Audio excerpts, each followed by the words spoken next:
Fin juillet. L'été bat son plein et les températures sont encore élevées. Pour les abeilles, les ressources de nectar et de pollen se sont réduites.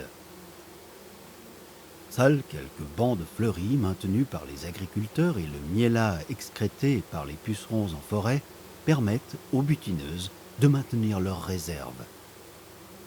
La récolte de miel est terminée. L'apicultrice a retiré les hausses de ses ruches. Pour Anne, c'est une période importante. Elle effectue une visite de contrôle de ses colonies en prévision de l'arrivée de l'automne. Elle doit, à cette occasion, évaluer l'état des réserves avant de nourrir et de traiter ses abeilles et sélectionner ses colonies pour la suite de la saison apicole. La visite débute par une observation au trou de vol. Si l'apicultrice observe peu d'activité de vol, cela peut être un signe de faiblesse de la colonie ou éventuellement d'un souci sanitaire. Anne regarde attentivement les ailes des abeilles. Ce qu'elle craint, c'est d'apercevoir des jeunes abeilles avec des ailes déformées. La présence de telles abeilles signifierait que la colonie est fortement infestée de varroa, porteur du virus des ailes déformées. À l'ouverture de la ruche, Anne observe les abeilles sur le haut des cadres. Elle peut faire une première évaluation de la force de la colonie. Si la colonie de production occupe 10 cadres ou plus, c'est bon signe.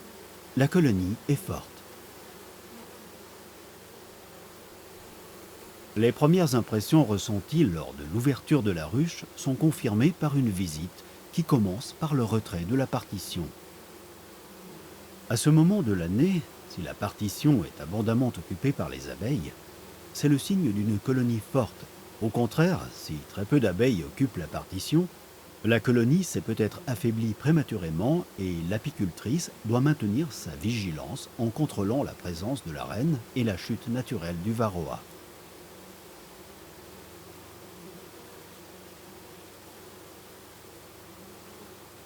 En levant le premier cadre, l'apicultrice observe les réserves de miel. Idéalement, elles forment une ceinture sur l'extérieur du cadre. Dans les alvéoles suivantes, les abeilles ont déposé le pollen. Mélangé à du miel, il forme le pain d'abeille que les abeilles utilisent pour nourrir les larves. Les abeilles utilisent naturellement les cadres des bords de la ruche pour stocker leur miel. En observant ces cadres, l'apicultrice estime l'état des réserves. Anne évalue d'abord les réserves de nourriture operculées. Après s'être assurée qu'au minimum 5 kg de miel sont emmagasinés, elle évalue si les abeilles disposent en abondance de nectar frais, non operculé. Pour l'apicultrice, c'est l'indicateur qui lui permet de s'assurer que les abeilles pourront se nourrir durant les quelques jours que durera le premier traitement varroa.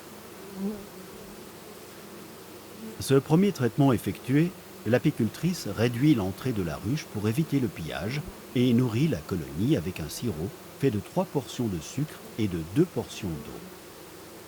Si Anne n'avait pas observé de nectar frais dans ses ruches, elle aurait resserré les trous de vol et nourri ses abeilles avant d'effectuer le traitement varroa.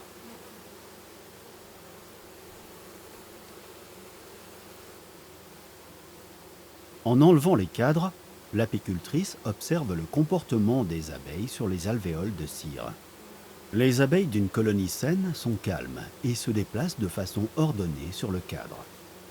Si elles sont agitées, se mettent à voler dans tous les sens et que leur vol est bruyant, c'est un signe de stress. Il y a un problème au sein de la colonie. Des pillardes assaillent les gardiennes, la colonie développe un comportement agressif ou elle est peut-être orpheline. Lors de l'observation des abeilles au trou de vol, Anne était attentive aux abeilles pouvant avoir les ailes déformées. À ce stade de la visite, elle confirme ses observations en examinant attentivement les ailes des abeilles se trouvant sur les cadres. La reine dépose ses œufs dans le nid à couvain qui se situe au centre des cadres, légèrement vers le bas. Si la ponte est compacte et régulière, c'est un signe de santé de la reine. À cette saison, Si le nid à couvain est dispersé, c'est-à-dire s'il contient plus de 15% de cellules vides, c'est un problème. Si la colonie est faible, l'apicultrice doit contrôler la présence de la reine. Elle est peut-être mal fécondée, trop âgée ou, en l'absence de ponte, morte. Plus dangereux pour la colonie, un couvain dispersé peut être provoqué par une forte infestation de varroa ou par une maladie de couvain. Dans les situations extrêmes, le couvain est lacunaire, c'est-à-dire que près d'un quart des cellules ne contiennent plus de larves. Des petits trous dans les opercules du couvain sont parfois observés. Ils sont faits par les abeilles qui sentent la présence de varroa et cherchent à les éliminer. Les ouvrières dégagent la cellule de son opercule et retirent la larve. De telles observations indiquent que la varroise s'est développée. La colonie est condamnée. Il faut la souffrer. Plus le nid de couvain est grand, mieux se porte la colonie. Dans certains cas, des facteurs extérieurs tels que l'appauvrissement des ressources en nourriture incitent les abeilles à diminuer l'élevage de couvains. Pour l'apicultrice, il suffit dans ce cas de comparer les cadres de couvain de la ruche qu'elle visite aux autres colonies de son rucher pour se faire une idée de la vitalité de ses reines.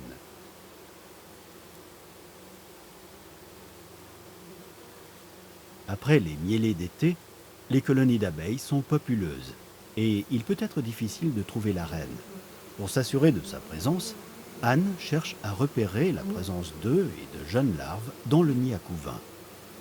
Si elle n'en observe pas, il faudra soit trouver impérativement la reine, soit revisiter la ruche quelques jours plus tard.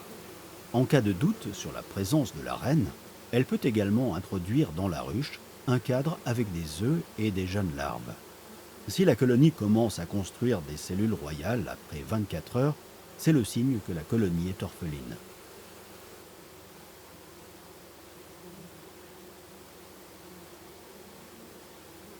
La visite effectuée après la période de récolte permet à l'apicultrice d'évaluer et de sélectionner les colonies pour la suite de la saison apicole.